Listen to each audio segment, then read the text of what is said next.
Ito po yung nabili ko sa 2013 World Expo Filipino sa Pasay. Ang bloodline niya po is Pure Gilmore.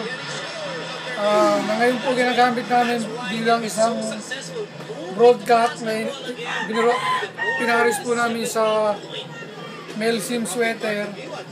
Ngayon po ginagamit po namin siya para po magkaroon kami magandang materialis. Itong darating na December. Hinahanda po na namin siya kahit 10 laban, hindi man po kami lumalaban ng mabigat. Kahit pa paano po, naghahanda rin kami kung meron po kami gustong ilaban, kinukondisyon po namin na maayos para naman po lahat po ng manok namin na inilalaban. Medyo nagpapanalo naman po kami ngayon. Ito po siya, Pure Gilmore.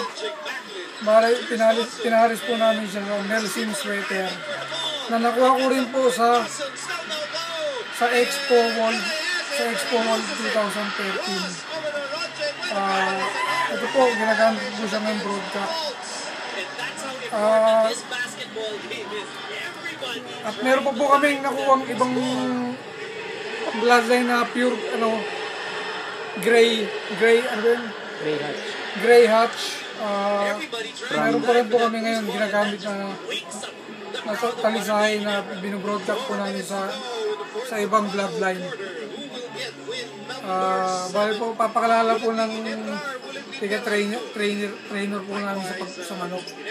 Siya na po magpapaliwanag.